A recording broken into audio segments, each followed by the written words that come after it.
துரியோதனன் நல்லவன் என்பதை உணர்த்தும் விதமாக உண்மையாக நடந்த ஒரு நிகழ்வை பற்றிய கருத்து இது. கேரளாவில் உள்ள பொருவாழி என்ற கிராமத்தில் இருக்கும் மலநாடா என்ற கோவிலுடன் சம்பந்தப்பட்ட நிகழ்வு. பாண்டவர்கள் அஞ்ஞான வாசத்தில் இருந்த சமயத்தில் கௌரவர்கள் தரப்பில் இருந்த அனைவரும் பாண்டவர்களை அடையாளம் கண்டுபிடிக்க வேண்டி பாரதத்தின் ஒவ்வொரு மூலையிலும் அவர்களை தீவிரமாக தேடிக்கொண்டிருந்தார்கள்.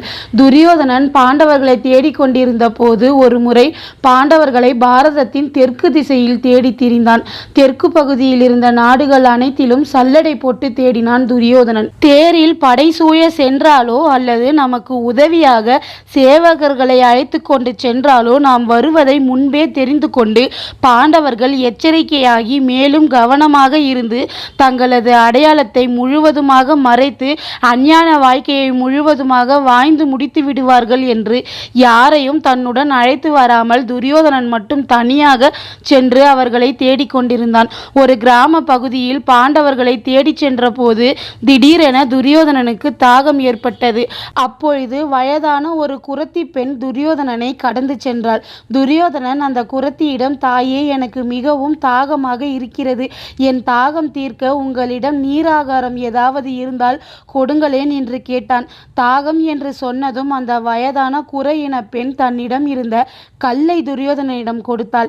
அந்த கல்லை குடித்து தன் தாகத்தை தணித்து கொண்டான் துரியோதனன். அவன் தாகத்தை தணித்து கொண்ட பிறகுதான் துரியோதனனுக்கு கல்லை கொடுத்த அந்த வயதான குறப்பெண் துரியோதனன் அணிந்திருந்த ஆடைகளையும் அணிகலனையும் வைத்து அவன் சத்திரிய குலத்தைச் சேர்ந்தவன் என்பதை உணர்ந்தாள்.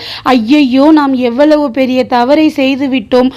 குலத்தில் பிறந்த நாம், தீண்டத்தகாத ஒருவராக இருக்கும் நாம், இப்படி சத்திரிய குலத்தைச் சேர்ந்த ஒருவருக்கு நம் கரங்களால் கல்லை குடிக்க கொடுத்து விட்டோமே. உயர்குலத்தில் பிறந்தவர்கள் தாய்ந்த குலத்தவர் வீடுகளிலே நீர் அருந்த மாட்டார்களே.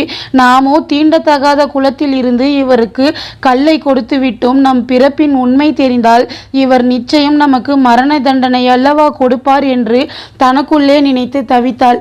இருந்தாலும் தன் உண்மையான அடையாளத்தை மறைக்க விரும்பாமல், நாம் இறந்தாலும் பரவாயில்லை, நமது அடையாளத்தை மறைக்க கூடாது என்று நினைத்து அவள் யார் என்ற உண்மையை துரியோதனனிடம் சொன்னால் அந்த பெண். தனக்கு என்ன தண்டனை கொடுக்க போகிறாரோ என்று பயந்து கொண்டிருந்த அந்த பெண்ணிற்கு துரியோதனன் செய்கை ஆச்சரியமாக இருந்தது. அவர் தனக்கு தண்டனையைத்தான் கொடுக்க போகிறார் என்று நினைத்தாள் அந்த பெண்மணி. ஆனால் துரியோதனன் அதற்கு எதிர்வினையாகத்தான் செயல்பட்டான். அந்த பெண்மணி தன் ஜாதியை சொன்னதற்கு துரியோதனன் அவளிடம் என்ன சொன்னான் தெரியுமா? இப்பொழுது நீங்கள் என்ன தவறு செய்து விட்டீர்கள் என்று இப்படி நீங்கள் பயப்படுகிறீர்கள்? பயம் வேண்டாம் தாயே, தாகத்துக்கும் பசிக்கும் சாதி இல்லையம்மா. அதனால் நீங்கள் செய்ததில் எந்த தவறும் இல்லை. ஏதோ பாவம் செய்தவரை போல் தவிக்க வேண்டாம். தாகத்தால் தவித்த ஒருவனின் நலனை விரும்பி அவன் தாகத்தை தீர்க்க உங்கள் பாதுகாப்பையும் கருதாமல் செயல்பட்ட நீங்கள் புண்ணியவதி. உங்களை சந்திக்கும் வாய்ப்பை பெற்றதை நான் செய்த பாக்கியமாகத்தான் கருதுகிறேன் என்றான் துரியோதனன். அவனது இந்த வார்த்தைகளால் மகிழ்ந்த அந்த குறப்பெண் உடனே ஓடி சென்று தன் குலத்தைச் சேர்ந்த மக்கள் அனைவருக்கும் துரியோதனனை பற்றி சொல்லி அவன் அவளிடம் பேசியதையெல்லாம் சொல்லி அனைவரையும் துரியோதனனிடம் அழைத்து சென்றாள்.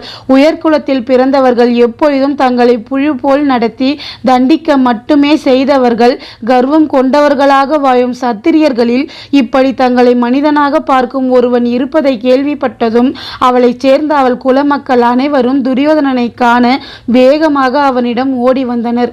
அந்த மக்கள் அனைவரிடமும் துரியோதனன் மரியாதையுடன் பேசினான்.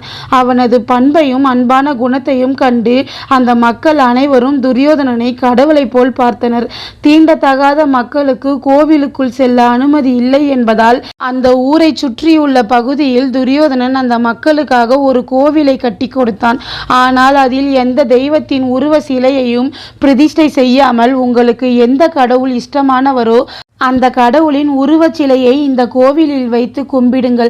மக்கள் தீண்டத்தகாதவர்களாக பார்க்கும் உங்கள் குலத்தைச் சேர்ந்தவர்தான் இந்த கோவிலில் அர்ச்சகராக இறைவனுக்கு ஆராதனை செய்ய வேண்டும் என்று சொல்லி அங்கிருந்து மீண்டும் பாண்டவர்களை தேடும் தனது தேடலை துவங்கினான்.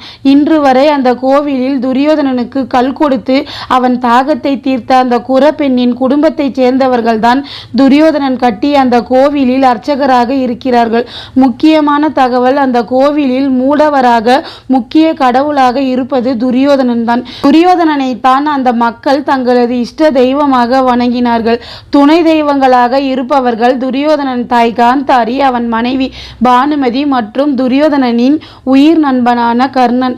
இவர்கள் மூவரும் தான் துரியோதனன் கட்டிய அந்த கோவிலில் துணை தெய்வங்களாக இருக்கிறார்கள்.